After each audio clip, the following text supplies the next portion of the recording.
এখানে আমি চিনি, লবণ আর আটা আর এই যে 2টা ডিম নিয়েছি, এই যে দেখতেই পাচ্ছ।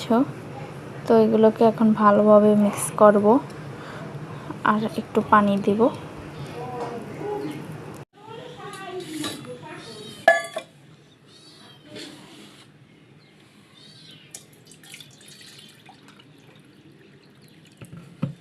এই যে এখন পানি দিয়ে দিলাম।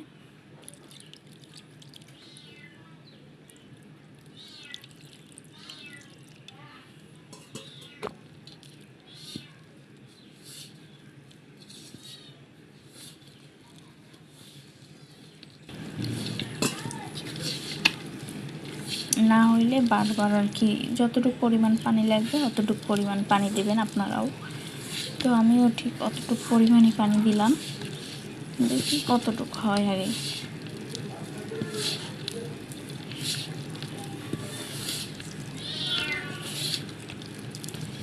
পানিটা একটু কম দেবেন প্রথম মতে, কারণ চিনিটা দিয়েছেন, চিনিটা দিয়ে কিন্তু অনেকটা পানি বের হবে।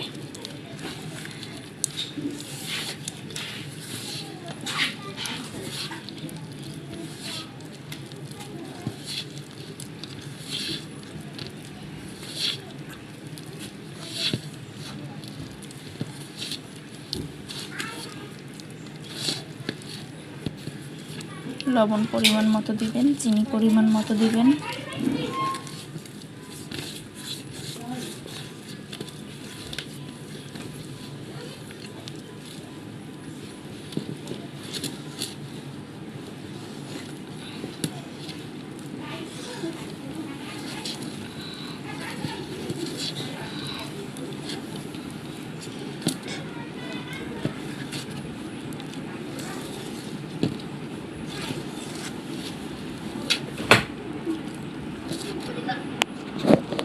এই যে এভাবে ডো করে রেখে দিবেন। এরপর মনে করেন চিনি দিয়ে পানির অনেকটা ছাড়বে, এর জন্য আর কি হালকা পানি দিবেন, বেশি একটা পানি দিবেন না। এরপর রেস্টে রেখে দিবেন। রেস্টে রাখলে হয় না রাখলে হয়, কারণ রেস্টে রাখলে একটু ভালো হয়।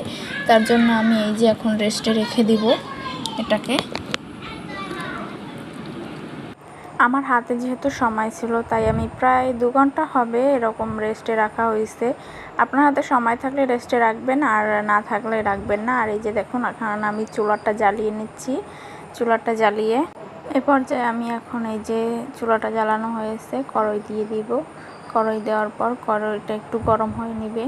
কড়াইটা গরম করা শেষ। এখন এ পর্যায়ে আমি এখানে তেল ঢেলে দিব পরিমাণ মতো, আপনাদের যতটুকু লাগবে ঠিক আপনারাও অতটুকুই ঢেলে দিবেন।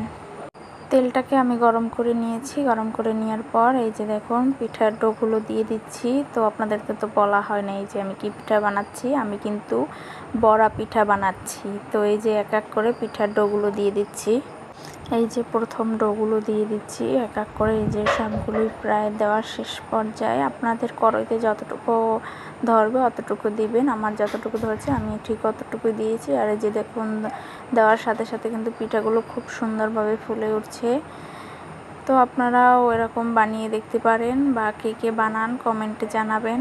আমার ভিডিওগুলো কেমন লাগছে তাও কমেন্টে জানাবেন। পিঠা বানানোর রেসিপি এটা কিন্তু আমি আটা দিয়ে বানিয়েছি। আর এই যে দেখুন এখানে আমার পিঠাগুলো কিন্তু খুব সুন্দরভাবে হয়েছে। এরকম লাল লাল করে ভেজে নেবেন। আর ভিতরে দেখবেন কাঁচা আছে কিনা, কাঁচা থাকলে আর একটু ভাজবেন। তো আমারটা কাঁচা ছিল না বলতে, এর জন্য আমার আর ভাজা লাগেনি। আপনাদের থাকলে আপনারা আর একটু ভেজে নেবেন, একটু সময় করে ভাজলেই আর থাকবে না কাঁচা সম্ভবত। এই যে আমি আবারও একটা ডো দিয়ে দিচ্ছি এক এক করে। এই যে দেখুন আমি কিন্তু খুব ছোট ছোট ডো দিচ্ছি তেলের ভিতরে। আপনারাও এরকম করে ডো দিয়ে বানিয়ে নেবেন।